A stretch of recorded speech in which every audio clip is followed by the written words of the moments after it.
بسم اللہ الرحمن الرحیم۔ السلام علیکم۔ سلطان صلاح الدین ایوبی رحمۃ اللہ علیہ ہمیشہ ہی دوپہر کے بعد اپنے وزیر کے ساتھ اکثر اوقات گلیوں کا گشت کرتے تھے۔ بہت سے لوگ ان کے ادب میں کھڑے ہو جاتے تھے اور بہت سے لوگ ان کا ہاتھ چومنے کے لیے آگے بڑھتے تھے۔ وہ سب سے بہت محبت کے ساتھ ملتے تھے۔ ان کا یہی انداز نظریہ لوگوں کو بہت پسند تھا۔ وہ اپنے بادشاہ کو بے حد پسند کرتے تھے۔ سلطان صلاح الدین ایوبی کبھی بھی امیر اور غریب میں فرق نہیں کرتے تھے۔ وہ ہمیشہ سے ہی سب کو اپنی رعایا مانتے تھے اور ان کی قدر کرتے تھے۔ ایک دن جب وہ اپنے وزیر کے ساتھ دوپہر کے وقت گلیوں میں گشت کر رہے تھے تو ان کی نظر ایک بوڑھے مزدور شخص پر پڑی۔ وہ بہت بڑے بڑے پتھر اپنے ہاتھوں سے اٹھا کر دوسری جگہ منتقل کر رہا تھا اور بہت محنت سے کام کر رہا تھا۔ ان کو بہت تعجب ہوا۔ ایک پل کے لیے تو وہ اس منظر کو دیکھ کے سن سے ہو گئے، کیونکہ کبھی بھی انہوں نے اس قسم کا منظر اپنی آنکھوں سے نہیں دیکھا تھا کہ اتنی زیادہ عمر کے اندر وہ شخص اتنے بھاری بھاری پتھر اٹھا کر دوسری جگہ منتقل کر رہا تھا۔ انہوں نے جلد ہی خود کو قابو کیا اور اپنے وزیر سے اس بارے میں پوچھنے لگے کہ یہ سب کچھ کیا ماجرا ہے؟ یہ کون بڑا مزدور ہے جو اتنے زیادہ بھاری پتھر کو اتنے آرام سے اٹھا رہا ہے؟ اس وزیر نے بھی اس جانب دیکھا تو وہ بھی چند پل کے لیے ایک دم سے حیران ہو گیا، کیونکہ اسے بھی سمجھ نہیں آیا تھا یہ سب کیا ہے۔ وہ وزیر کہنے لگا، سلطان معظم، میں نہیں جانتا اس سب کے بارے میں آخر کیا وجہ ہے۔ یہ آدمی اتنی آسانی سے اتنے بھاری پتھر کیسے اٹھا سکتا ہے؟ سلطان معظم، مجھے تھوڑا وقت درکار ہے، میں اس سے معلوم کر کے آپ کو ضرور اطلاع کر دوں گا۔ سلطان نے اپنے وزیر کی جانب دیکھا اور کہنے لگے، میری جانب سے تمہیں اجازت ہے، مجھے جلد سے جلد اس بارے میں معلومات کر کے بتاؤ کہ آخر اس سب کے پیچھے کیا راز ہے کہ یہ بوڑھا مزدور اتنی آسانی سے اتنا بڑا پتھر کیسے اپنے ہاتھ سے اٹھا سکتا ہے۔ وزیر نے ان کی ہاں میں ہاں ملائی اور وہ لوگ واپس دربار میں آ گئے۔ سلطان صلاح الدین ایوبی رحمۃ اللہ علیہ دربار میں آنے کے بعد بھی بے چین نظر آ رہے تھے۔ ان کے نزدیک موجود بہت سے درباریوں نے ان سے معلوم کرنے کی کوشش کی کہ آخر وہ اتنا پریشان کیوں ہیں۔ وہاں موجود قاضی صاحب نے سلطان سے دریافت کیا، میں دیکھ رہا ہوں جب سے آپ گشت سے واپس آئے ہیں آپ ہم سب کو بہت بے چین نظر آ رہے ہیں، ہم نے آپ کو کبھی بھی ایسے نہیں دیکھا ہے۔ تو وہ اپنے درباریوں کی جانب دیکھتے ہوئے کہنے لگے، میں ہمیشہ کی طرح روزمرہ کے گشت پر گیا تھا، لیکن میں نے جب سے اس منظر کو دیکھا ہے میری خود کے اوسان خطا ہو گئے ہیں۔ تم سب جانتے ہو وہ مزدور بہت بڑا تھا اور وہ بہت بھاری پتھر اٹھا کر دوسری جگہ منتقل کر رہا تھا، اور وہ بھی بہت آسانی کے ساتھ۔ اس کے چہرے پر کوئی شکن نہیں تھی۔ وہ یہ سب کام بہت خوش دلی سے اور دل لگی کے ساتھ کر رہا تھا۔ میں بہت حیران تھا اس منظر کو دیکھ کے، جس کے باعث میں نے اپنے وزیروں کو اس سارے معاملات کی چھان بین کے لیے بھی بھیجا ہے۔ میں جاننا چاہتا ہوں کہ اس بوڑھے مزدور میں اتنی طاقت کیسے آ جاتی ہے کہ وہ یہ سب کچھ کر جاتا ہے۔ وہ یہ بول کر بالکل چپ ہو چکے تھے۔ اب انہیں اپنے وزیر کا شدت سے انتظار تھا، کیونکہ وہ کسی بھی قیمت پر چاہتے تھے کہ ان کو اس بارے میں کچھ نہ کچھ تو معلوم ہو۔ تھوڑی ہی دیر گزری کہ وہ وزیر دربار میں آتا ہوا نظر آیا، وہ جو کب سے بے چینیت کا شکار تھا۔ ان کے چہرے پہ اچانک ہی سکون نمودار ہوا۔ وزیر ان کے سامنے کھڑا ہو کر ادب سے کہنے لگا، سلطان معظم، میں ابھی اس مزدور کے پاس سے آ رہا ہوں۔ انہوں نے کہا کہ ہاں میں تمہارا ہی کب سے انتظار کر رہا تھا، بتاؤ کیا بات ہے؟ آخر ایسا کیا راز ہے جس کی وجہ سے وہ مزدور اتنے آرام سے اتنا بھاری پتھر اٹھا کر اپنا کام کر رہا تھا؟ تو وہ کہنے لگے، سارا کمال اس کی بیوی کا ہے۔ وزیر کہنے لگا، یہ تو آپ کو خود جا کر ہی معلوم کرنا ہوگا۔ سلطان اس کی بات سن کر بہت عجیب سی کیفیت کا شکار ہو گئے تھے۔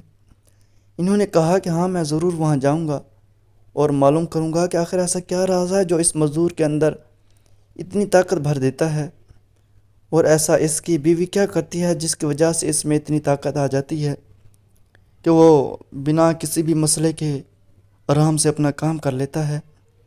سلطان نے اس وقت تہیہ کر لیا تھا کہ وہ رات کو ہی بھیس بدل کر ان کے گھر جائے گا اور معلوم کریں گے کہ آخر کیا بات ہے جس کی وجہ سے اس میں اتنی طاقت اور قوت آ جاتی ہے کہ وہ بنا کسی کی بھی پرواہ کیے اپنا کام مکمل کر لیتا ہے۔ سلطان صلاح الدین ایوبی رحمۃ اللہ علیہ کو بس اب رات کا انتظار تھا، کیونکہ وہ وہاں جا کر اس سب کے بارے میں معلوم کرنا چاہتے تھے۔ جیسے ہی رات ہوئی وہ اپنا بھیس بدلنے کے لیے اپنے کمرے میں آئے۔ وہاں ان کی زوجہ بیٹھی ہوئی تھی۔ انہوں نے پوچھا کہ آج آپ کہیں جا رہے ہیں؟ تو وہ کہنے لگے کہ ہاں، میں آج پھر لوگوں کے حالات دیکھنے جا رہا ہوں اور ساتھ میں ایک راز بھی معلوم کرنا چاہتا ہوں۔ تو وہ کہنے لگی کہ کیسا راز؟ تو انہوں نے ساری روایات دن میں جو ہوئی انہیں ازبر بتا دی۔ تو وہ کہنے لگی اللہ آپ کا حامی و ناصر ہو اور اللہ آپ کو کامیاب کرے۔ اگر ایسا ہی کمال اس کی بیوی کر سکتی ہے کہ جس کی وجہ سے اس میں اتنی طاقت آ جاتی ہے، تو بے شک میں بھی آپ کے لیے ضرور کروں گی۔ آپ مجھے وہاں سے آنے کے بعد ساری بات تفصیل سے ضرور آگاہ کر دیجیے گا۔ سلطان نے ان کی ہاں میں ہاں ملائی اور باہر انتظار کرتے ہوئے اپنے وزیر کے ہمراہ اس آدمی کے گھر کی طرف روانہ ہو گئے، اور راستے بھر میں یہی باتیں اپنے وزیر سے کرتے آئے تھے کہ آخر کیا راز ہے جس کی وجہ سے وہ اتنا طاقتور مرد ہے۔ ایسا میں نے کبھی نہیں دیکھا اور اس کی عمر بھی کافی زیادہ ہے۔ ان کا وزیر بھی اس کشمکش میں ہی تھا کہ آخر ایسا کیا راز ہے جس کی وجہ سے اس کی بیوی اس میں اتنی طاقت بھر دیتی ہے۔ وہ لوگ اس بڑے مزدور کے گھر پہنچ چکے تھے۔ سلطان نے دیکھا کہ اس کے گھر کی دیواریں کافی اونچی ہیں۔ وہ تھوڑا پریشان اور ہچکچا گئے، لیکن وہ ایک بادشاہ تھے، انہیں اپنی رعایا کا خیال ہر حال میں رکھنا تھا اور ان کے بارے میں بھی سب کچھ جاننا تھا۔ اس وجہ سے انہوں نے ساری چیزوں کو پست پشت ڈال دیا اور وہ دیوار پر چڑھنے لگے۔ ان کا وزیر انہیں روکنا چاہتا تھا کہ سلطان معظم آپ یہ کیا کر رہے ہیں، لیکن تجسس کے ہاتھوں مجبور وہ بھی خاموش رہا تھا۔ جس طریقے سے سلطان دیوار پر چڑھ کے گھر کے اندر کا منظر دیکھنے لگے تھے، ایسا ہی ان کے وزیر نے بھی کیا تھا۔ وہ بھی سلطان کے جیسے ہی دیوار پر چڑھ کر اندر کا منظر دیکھ رہا تھا۔ دونوں ہی اس منظر کو دیکھ کے حیران اور مبہوت رہ گئے تھے کہ کوئی بیوی اپنے شوہر کے ساتھ ایسا بھی کر سکتی ہے۔ سلطان نے کبھی سوچا بھی نہیں تھا کہ وہ ایسا منظر دیکھیں گے۔ وہ خاموشی سے دیوار سے اترے اور واپس سے اپنے وزیر کے ہمراہ محل کی طرف روانہ ہو گئے۔ ان کے ساتھ موجود ان کا وزیر ان کی جانب بار بار دیکھ رہا تھا۔ وہ سمجھ رہا تھا کہ سلطان اس منظر کو دیکھ کر ناخوش ہو چکے ہیں، اس وجہ سے ان کا رد عمل اتنا خاموش سا ہے۔ لیکن سلطان اپنے اندر ایک الگ ہی بے چینیت محسوس کر رہے تھے۔ وہ دیکھ تو آئے تھے لیکن انہیں اچھا نہیں لگ رہا تھا۔ محل آنے کے بعد وہ اپنے کمرے میں گئے تو ان کی زوجہ عصمت الدین خاتون ان کی ہی منتظر تھی۔ وہ جیسے ہی اپنے شاہی کمرے کے اندر داخل ہوئے تو وہ ان کے ادب میں کھڑی ہو کر ان سے دریافت کرنے لگی کہ سلطان معظم، ابھی آپ جس گھر کے اندر گئے تھے، جو آپ مجھے بتا کر گئے تھے، اس کے بارے میں مجھے بھی بتائیں کہ آخر اس عورت نے اپنے شوہر کے ساتھ ایسا کیا ہوا ہے جس کی وجہ سے مزدور میں اتنی زیادہ طاقت ہے۔ سلطان صلاح الدین ایوبی رحمۃ اللہ علیہ نے ان کی جانب ایک بار دیکھا اور خاموشی سے اپنے بستر پر لیٹ گئے۔ ان کی زوجہ عصمت الدین خاتون بہت حیران ہوئی، کبھی بھی انہوں نے اس طریقے سے انہیں نظر انداز نہیں کیا تھا، لیکن آج ان کا نظر انداز کرنا ان کے دل پر کاری وار کر گیا تھا۔ وہ خاموشی سے اپنی جگہ پر آ کر سو گئی تھی، لیکن وہ بھی رات بھر بے چینی کا شکار رہی تھی۔ صبح اٹھتے ہی انہوں نے ایک بار پھر سلطان معظم سے درخواست کی کہ انہیں بتائیں تو صحیح آخر ایسی کیا بات ہوئی ہے جس کی وجہ سے انہوں نے رات میں بھی انہیں نظر انداز کیا اور ابھی بھی وہ ان سے بات کرنا پسند نہیں کر رہے ہیں۔ لیکن انہوں نے ایک بار پھر عصمت الدین خاتون کو نظر انداز کیا اور کمرے سے باہر جانے لگے۔ اچانک ہی انہوں نے ان کا بازو تھاما اور ان سے روتے ہوئے درخواست کرنے لگی کہ خدا را انہیں ان کی غلطی تو بتائی جائے، آخر ان سے کیا غلطی ہو گئی ہے جس کی وجہ سے آپ اس طریقے کا برتاؤ کر رہے ہیں۔ سلطان معظم نے ان کی جانب دیکھا اور ان سے کہنے لگے کہ عصمت خاتون، ہم جانتے ہیں کہ آپ ہم سے بے انتہا محبت کرتی ہیں، لیکن کل کا منظر ہماری آنکھوں سے بالکل بھی نہیں جا رہا۔ ایسا محسوس ہوتا ہے جیسے وہ منظر میری آنکھوں میں ہی گھوم رہا ہو۔ اور وہ مزید کہنے لگے، میں آپ کو کبھی بھی کسی بھی عام عورت سے ملا نہیں سکتا، لیکن وہ ایک بیوی تھی اور آپ بھی ہماری بیوی ہی لگتی ہیں، لیکن آپ نے کبھی بھی ہمارے لیے ایسا نہیں کیا جس طریقے سے اس مزدور کی بیوی اس کی خدمت کر رہی تھی۔ عصمت دین خاتون نے ان کی جانب الجھی ہوئی نگاہوں سے دیکھا اور سوال کرنے لگے، میں کچھ بھی نہیں سمجھ رہی ہوں، آپ کہنا کیا چاہتے ہیں؟ میں آپ کی ہر ممکن کوشش کرتی ہوں خدمت کرنے کی۔ انہوں نے جواب دیا، بے شک آپ میری بے حد خدمت کرتی ہیں، آپ مجھ سے بہت پیار کرتی ہیں، لیکن کل جو منظر میں نے دیکھا اس کے سامنے ایسا محسوس ہوتا ہے جیسے آپ میری کوئی خدمت نہیں کرتی ہوں، جبکہ عصمت دین خاتون بالکل مرجھا سی گئی تھی۔ انہیں سمجھ نہیں آ رہا تھا ان سے ایسی کیا خطا ہو گئی ہے جس کی وجہ سے سلطان معظم ان کے ساتھ اس طرح کی باتیں کر رہے ہیں۔ وہ خاموشی سے سر جھکائے ان کی سارے باتوں کو سن اور سمجھ رہی تھی۔ وہ کہنے لگی، میں نے آپ کو رات کو بتایا تھا نا، میں نے کل دوپہر میں ایک بوڑھے آدمی کو مزدوری کرتے ہوئے دیکھا تھا جو اپنی طاقت اور ہمت سے بہت بھاری بھاری پتھر اٹھا کر دوسری جگہ منتقل کر رہا تھا اور اپنا کام کر رہا تھا، اور میں اس چیز کو دیکھ کر بہت حیران و پریشان ہو گیا تھا کہ ایسا کیسے ہو سکتا ہے کہ اتنا بھاری کام وہ اکیلا مزدور کس طریقے سے کر سکتا ہے، جس کی وجہ سے میں نے اپنے وزیر کو اس سب کی معلومات لینے کے لیے بھیجا تھا۔ وہ آدھی ادھوری معلومات لے کر آیا تھا، یہ سب کمال اس کی بیوی کا ہے۔ میں چاہتا تھا کہ میں تمام باتوں کے بارے میں معلوم کروں، اس وجہ سے میں رات کو ہی بھیس بدل کر اس جگہ پر پہنچ گیا تھا جہاں پر اس بڑے مزدور کا گھر تھا۔ میں نے جب دیوار پر چڑھ کر اندر کا منظر دیکھا تو میں مبہوت رہ گیا تھا، اور عورت اپنے شوہر کی پیٹھ پر بیٹھی ہوئی تھی اور گرم پانی سے اس کی پیٹھ کی سکائی کر رہی تھی۔ وہ کافی دیر تک ایسا ہی کرتی رہی تھی اور تھوڑی دیر کے بعد اندر ہی اندر اس عورت نے اس مزدور مرد کے پورے جسم کی سکائی کر دی تھی، اور میں وہ منظر دیکھتا رہا تھا۔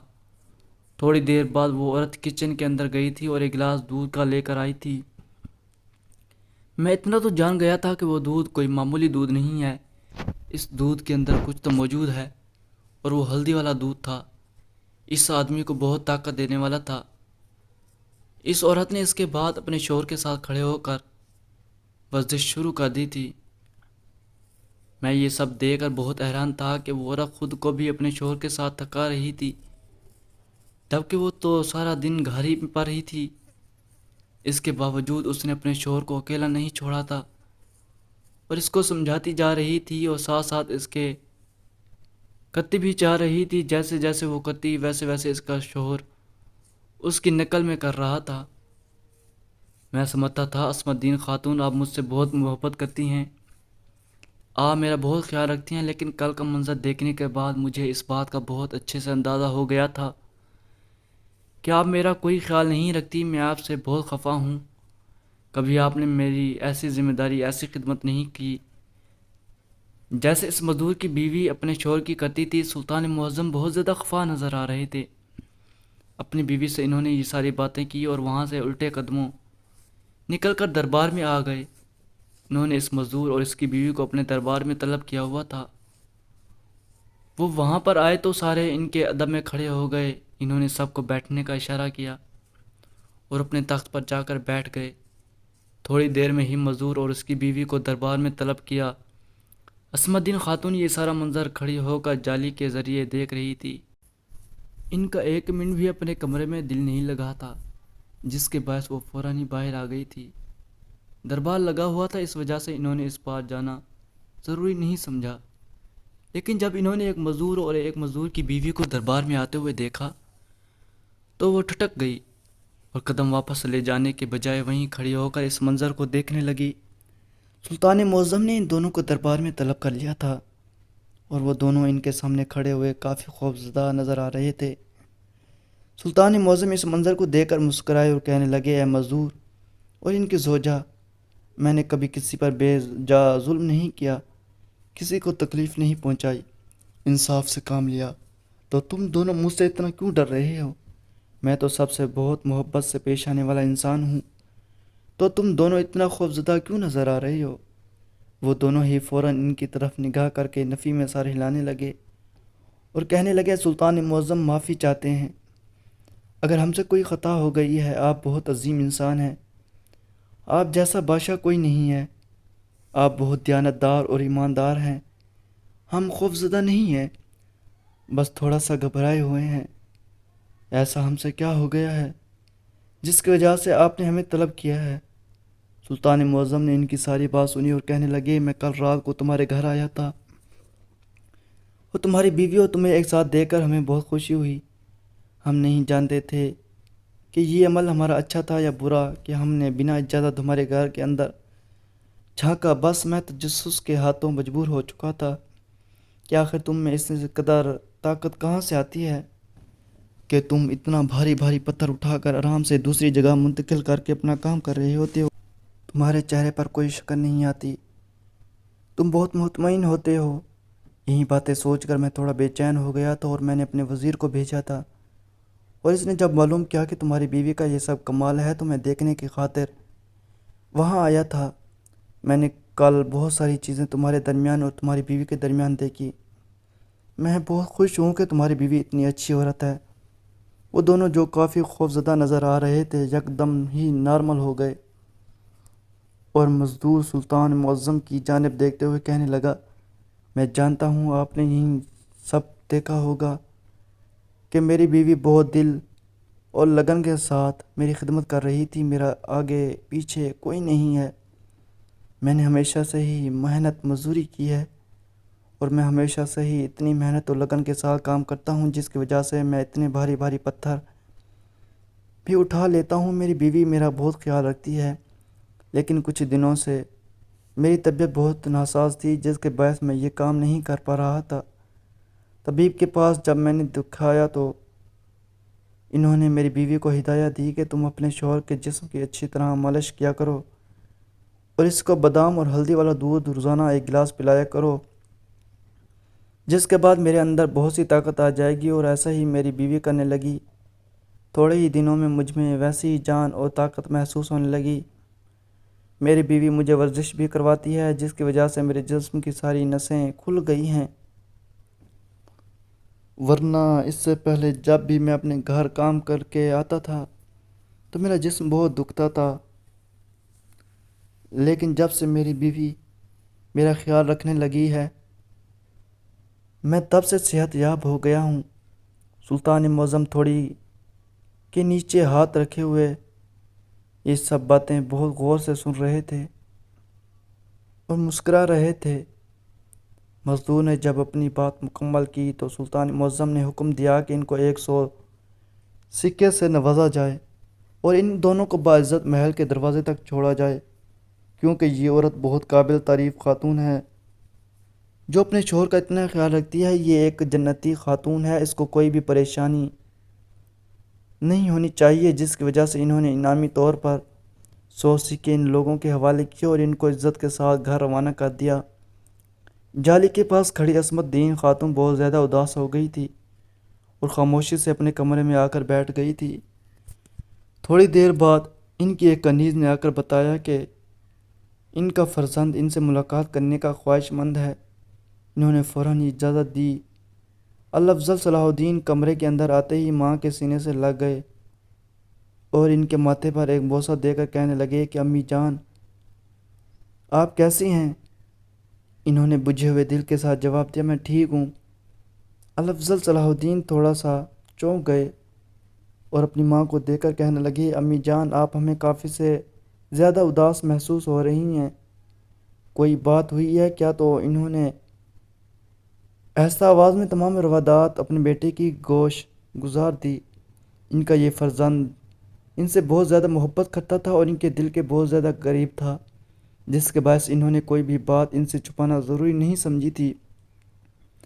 وہ ان کی تمام باتیں سن کر مسکرایا اور کہنے لگا کہ ابا حضور آپ سے بہت محبت کرتے ہیں، بس وہ تھوڑا سا آپ سے خفا ہو گئے ہیں کیونکہ وہ آپ سے بھی خود کے لیے ایسی ہی خدمت چاہتے ہیں۔ تو وہ کہنے لگی میں تو ان کی دل سے خدمت کرنا چاہتی ہوں، میں ان سے بہت محبت کرتی ہوں، لیکن نہ جانے وہ مجھ سے بات کیوں نہیں کر رہے۔ تو الافضل صلاح الدین ان کو تھوڑی دیر سمجھاتے رہے اور ان کو کہا کہ آپ ان سے بات کریں، ان کو اپنی کیفیت سمجھائیں اور ان کو بولیں کہ وہ آپ کے ساتھ اس طریقے سے نہ کریں، آپ ان کے لیے بہت عزیز ہیں اور بہت اہمیت کے حامل ہیں۔ وہ یہ باتیں کر کے وہاں سے جا چکے تھے اور عصمت خاتون صلاح الدین ایوبی رحمۃ اللہ علیہ کا انتظار کرنے لگی تھی۔ تھوڑی دیر بعد جب وہ کمرے کے اندر آئے تو وہ فوراً ہی ان کے قریب ہوئیں اور ان سے بولنے لگی کہ میں جانتی ہوں آپ مجھے تکلیف میں نہیں دیکھ سکتے اور آپ مجھ سے ناراض بھی نہیں رہ سکتے، بس آپ چاہتے ہیں کہ میں آپ کی خدمت کروں، تو میں وعدہ کرتی ہوں کہ جیسا آپ چاہیں گے ویسا ہی ہوگا۔